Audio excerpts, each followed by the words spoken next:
Welcome to French Avenue. Microphone. Welcome to French Avenue microphone.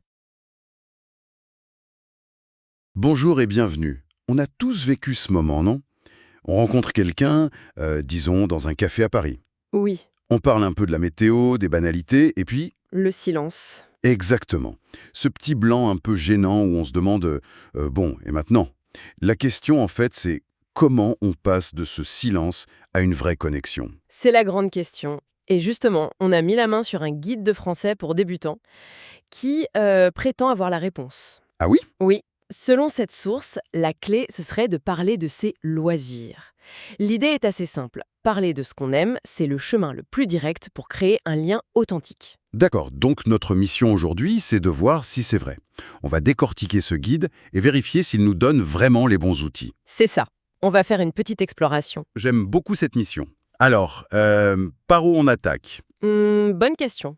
En fait, en préparant tout ça, il y a un truc qui m'a tout de suite interpellé. Je t'écoute. Je pensais, comme beaucoup de monde je crois, que les mots loisir, passe-temps, hobby, Que c'était plus ou moins la même chose, exactement, des synonymes quoi. mais apparemment pas du tout. Et le guide, il insiste vraiment là-dessus. Oui, et c'est un excellent point de départ parce que ça montre tout de suite qu'on n'est pas dans du mot à mot. C'est clair. Le guide explique que le loisir, c'est vraiment le terme le plus large. C'est n'importe quelle activité en dehors du travail. Lire, aller au cinéma, ce sont des loisirs. D'accord, le terme générique. Voilà. Le passe-temps, lui, est déjà un peu plus personnel. C'est une façon précise d'occuper son temps libre. Les jeux vidéo, par exemple, ce serait un passe-temps. Et le fameux hobby, qui est naveau l'anglais, je l'aurais utilisé sans y penser, mais là, le guide lui donne un sens bien plus intense. Tout à fait. C'est la passion, l'activité dans laquelle on s'investit. L'exemple qu'il donne, c'est « Mon hobby est la photographie de paysages Ah oui, on sent tout de suite la différence. C'est pas juste un truc pour tuer le temps. ». Non, exactement. Et ce qui est fascinant, c'est ce que ça implique. Choisir entre ces trois mots, c'est déjà dire à quel point on est engagé. C'est une façon de se présenter, en quelque sorte. C'est ça. Dire « le jardinage est un de mes loisirs », bon, c'est une information. Mais dire « le jardinage, c'est mon hobby », ça ouvre une porte. Une porte vers une conversation plus profonde. Oui, sur les techniques, les plantes, on passe d'un fait à une invitation. C'est une nuance, mais elle change toute la dynamique. C'est très clair. Bon, si on veut parler de tout ça, il faut avoir les mots. Le guide a une approche assez maligne, il les regroupe par thème. On commence par les loisirs créatifs et artistiques. Oui, alors là, on a les grands classiques, bien sûr. Dessin, peinture, photographie. Rien de très surprenant. Non, mais il y a aussi des choses plus manuelles qui reviennent en force, comme le bricolage, la couture, le tricot, la poterie. Et ce que j'ai bien aimé, c'est que les exemples ne sont pas du tout scolaires. Ah oui, j'ai vu ça. Celui sur le bricolage m'a fait rire. J'ai essayé le bricolage, mais j'ai cassé une vitre. Oups! C'est ça. Ça me parle complètement. Ma dernière tentative de montage de meubles suédois, bref. On imagine la scène. Ou pour le tricot, ils disent « c'est relaxant, mais mes doigts sont endoloris ». Ça rend le mot vivant, on s'en souvient mieux. C'est beaucoup plus efficace qu'une liste, c'est sûr. On s'imagine en train de galérer. Et le fait qu'il y ait autant d'activités manuelles, d'artisanat, ça dit quelque chose aussi, non? Sur une certaine valorisation du fait main en France, peut-être? C'est une bonne remarque. Bon, après le pôle créatif, il y a ceux qui préfèrent bouger. Qu'est-ce que le guide propose pour les activités sportives et de bien-être? Alors la liste est assez fournie. On a le sport, bien sûr, mais aussi la natation, la randonnée, l'escalade. Les classiques. Oui, mais avec une distinction que je trouve très utile. Celle entre le cyclisme et faire du vélo. Ah, bonne idée. Le cyclisme, c'est le sport, la compétition. Voilà. Et faire du vélo, c'est la balade du dimanche. Ce genre de détails, ça permet de parler avec beaucoup plus de précision. Tout à fait. Mais ce qui est peut-être le plus révélateur, c'est de trouver des mots comme le yoga et la méditation dans la liste. Oui, ça m'a frappé aussi.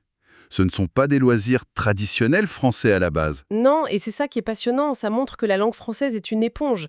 Elle n'est pas figée, elle absorbe les tendances, les modes de vie actuels. Elle vit avec son temps. C'est exactement ça. Apprendre ces mots aujourd'hui, ce n'est pas juste apprendre du vocabulaire, c'est apprendre à parler de la France d'aujourd'hui, une France connectée au monde. Une excellente perspective.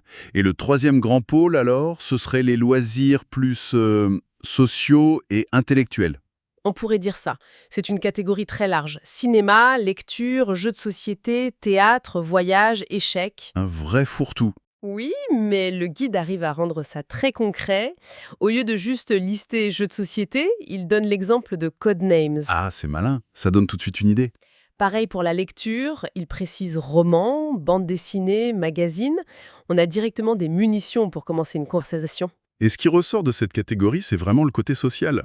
On sent que ce sont des prétextes pour être ensemble. C'est même dit noir sur blanc. L'exemple du bowling est très parlant. Le bowling est un hobby qui se pratique en groupe, c'est sociable. Ça boucle la boucle avec notre point de départ. Tout à fait. Ces activités sont des ponts vers les autres. D'accord? Donc on a les mots, les briques. Maintenant, il faut le ciment pour les assembler. J'imagine que le guide parle un peu de grammaire. Absolument. Mais de façon très ciblée, très pratique. Le cœur du sujet, ce sont les verbes pour exprimer ses goûts. Aimer, adorer. Oui, avec cette fameuse gradation française, aimer bien, aimer et adorer. C'est un piège classique, ça. On pourrait penser que aimer bien, c'est plus fort que aimer. C'est ça, alors que c'est tout l'inverse. J'aime bien le cinéma, c'est poli, un peu distant. J'aime le cinéma, c'est une affirmation beaucoup plus nette. Et adorer, bien sûr, c'est l'enthousiasme total. Maîtriser ça, c'est déjà beaucoup plus subtil. Oui. Et puis, il y a les verbes d'action. Le guide insiste sur la différence entre pratiquer et faire de. Ah, ça m'intéresse. J'avoue que je ne suis pas toujours sûr de moi là-dessus. Alors, la règle que donne le guide est assez claire. Pratiquer, ça sous-entend une régularité, presque une discipline. Comme je pratique le yoga 3 fois par semaine. Exactement. Ou je pratique le piano depuis 10 ans, il y a une idée d'engagement. Faire de, c'est beaucoup plus général. Je fais de la photo le week-end. Et c'est ça, je fais de la randonnée en été. C'est plus accessible. Donc si je prends des photos 1 fois par an en vacances, il vaut mieux que je dise « je fais de la photo » pour pas avoir l'air prétentieux. C'est exactement ça. C'est une question de perception. Je fais de la photo est une invitation modeste. Je pratique la photographie, ça peut intimider, on s'attend presque à un portfolio pro. Notez. C'est le genre de détail qui change tout. Et dans le même esprit, il y a cette astuce pour sonner plus français, une erreur fréquente avec les instruments de musique. Ah, le fameux jouer de, c'est la pépite du guide. On ne dit pas jouer à la guitare. Non, ni jouer la guitare, c'est jouer de la guitare, jouer du piano. C'est une petite préposition, mais pour un francophone, ça fait toute la différence. Ça montre qu'on a fait l'effort de comprendre la musique de la langue. C'est un super conseil. Ok, donc on a le vocabulaire, les verbes, l'astuce qui tue. Maintenant, est-ce que ça marche en vrai? Le guide le met en scène avec l'histoire de Lila. Oui, et c'est la meilleure partie, je trouve. On suit Lila, une étudiante étrangère qui débarque à Paris. Le grand classique. Le cliché, mais il fonctionne. Elle se sent seule, elle a du mal à créer des liens, et elle finit par s'inscrire dans un club de loisirs. C'est le test parfait pour notre théorie. Et alors, ça marche pour elle? Comment ça se passe? Dès sa première conversation avec une certaine Émilie, elle applique la méthode. Pas de grandes phrases, elle dit juste « j'aime la lecture, surtout les romans historiques, et je pratique la méditation le matin ». Simple et direct. Voilà. C'est court, mais c'est une perche tendue. Et Émilie la saisit tout de suite, elle lui propose de rejoindre le groupe de lecture du club. Le lien est créé. C'est fou comme la simplicité peut être efficace. Et avec les autres? C'est la même chose. Elle rencontre un certain Julien qui est passionné de photos.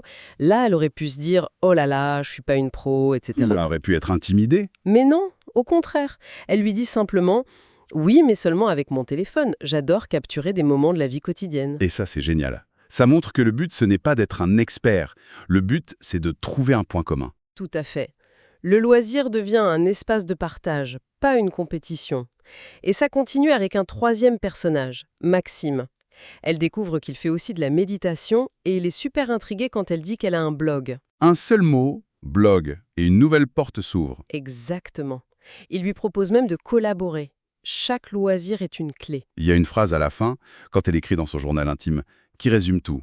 Elle écrit « c'est si simple maintenant ». Oui, C'est cette phrase qui m'a le plus marqué. Elle est passée de la solitude à ce sentiment de simplicité, de connexion. c'est le cœur de la démonstration.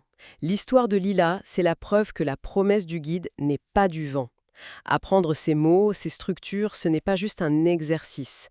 C'est s'équiper d'un outil social hyper puissant. Le fameux pont pour connecter les gens. C'est exactement ça. Elle a transformé des informations sur elle-même en de vraies relations. Donc, si on fait le bilan, pour transformer le silence en conversation, il y a quelques clés. La première, c'est Bonjour et bienvenue. Aujourd'hui, on s'attaque à un sujet qui est juste essentiel quand on apprend le français. Comment parler de ses loisirs, de ses passions. Et vous allez voir, c'est bien plus qu'une simple liste de mots à apprendre, c'est une véritable porte d'entrée vers de vraies conversations. Ah, la voilà, la fameuse question. On l'a tous et toutes déjà entendu, n'est-ce pas? Ce petit moment de flottement où on cherche ses mots, on a envie de dire quelque chose d'intéressant, de captivant, mais le vocabulaire nous manque. C'est un moment absolument clé. Et c'est exactement ça, le cœur du sujet. Bien répondre à cette question, ce n'est pas juste donner une info sur soi. Non, c'est créer un lien. C'est ce qui peut transformer une simple rencontre, un peu formelle, en une connexion vraiment authentique. Alors avant même de plonger dans le vocabulaire, arrêtons-nous une seconde. Pourquoi est-ce si important? Parce qu'il ne s'agit pas seulement de parler de soi, il s'agit surtout d'ouvrir une porte à l'autre, de partager un petit bout de son univers pour avoir la chance de découvrir le sien en retour. Bon, allez, c'est parti. Pour construire ces fameuses conversations, il nous faut des outils. Et le tout premier, le plus fondamental, c'est le vocabulaire. On va donc remplir notre boîte à outils avec une sélection de mots parfaits pour exprimer tout ce qui nous fait vibrer.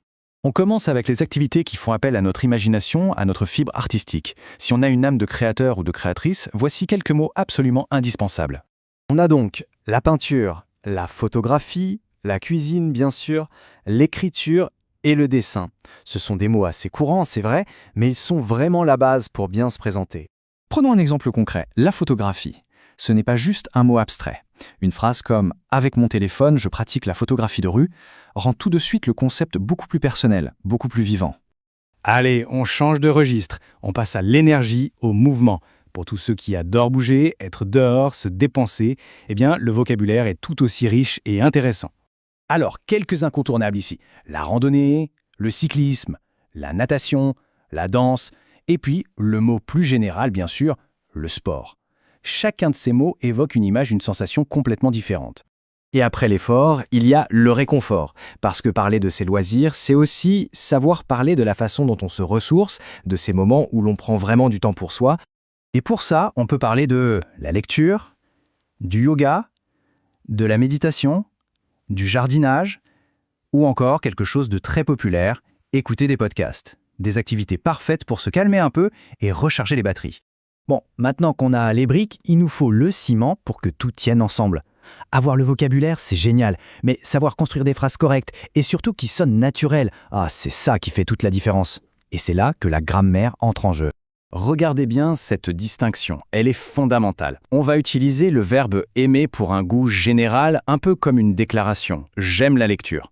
Mais si on parle d'une pratique active régulière, on va plutôt dire « faire de ». Par exemple, « je fais de la photographie ». La nuance est subtile, mais elle change tout. Ah, attention, voilà un piège très très fréquent. On dit bien jouer à un sport, comme jouer au football. Mais pour un instrument de musique, c'est toujours jouer de. On joue de la guitare, de la flûte, du piano. C'est une petite règle, mais alors qu'est-ce qu'elle est importante? Et n'oublions pas qu'une conversation, c'est un échange. Voici les outils pour montrer son intérêt, pour relancer la discussion. Avec quoi, quel, comment ou combien on peut transformer un simple échange de banalité en une discussion vraiment passionnante. Bon, assez de théorie. Voyons maintenant comment tout ça prend vie dans une situation concrète. La meilleure façon de comprendre, c'est toujours avec une histoire. Alors suivons Lila et voyons comment elle se débrouille. Voilà le décor. Lila est nouvelle dans une grande ville, elle cherche à rencontrer des gens. C'est une situation que beaucoup de monde peut comprendre. Son grand défi, c'est de réussir à briser la glace. Et bam! Là voilà la question. Émilie lui tend une perche. C'est le moment de vérité pour Lila. L'occasion parfaite de mettre en pratique tout ce qu'on vient de voir. Et sa réponse, elle est parfaite. Elle utilise aimer pour son goût général et pratiquer pour son activité régulière. C'est clair, c'est précis et ça ouvre tout de suite des pistes pour continuer à discuter. Et regardez ce qui se passe. La conversation ne s'arrête pas là. Grâce à ces mots, Lila a révélé un point commun avec Julien. Son hobby n'est plus une simple information. Ça devient une invitation, une future activité partagée. La connexion est là, elle est créée. Et voilà la prise de conscience de Lila, qui est vraiment le message central de tout ça. Les hobbies, c'est un langage universel. Ce sont des ponts qui nous permettent de traverser la petite distance qui nous sépare des autres au début. On arrive tout doucement au bout de cette analyse. L'histoire de Lila, elle nous montre de façon très claire le pouvoir immense que peuvent avoir quelques mots bien choisis. Tout est là, résumé en une phrase. L'idée, c'est de passer de l'hésitation, à l'affirmation. De ne plus voir cette fameuse question comme un test, mais vraiment comme une chance de partager une partie de qui on est. Et je crois que c'est une excellente question à garder en tête. Derrière chaque passion, chaque activité, même la plus simple, se cache potentiellement une rencontre, une amitié, une nouvelle histoire à vivre. Des conversations passionnantes n'attendent qu'à être commencées.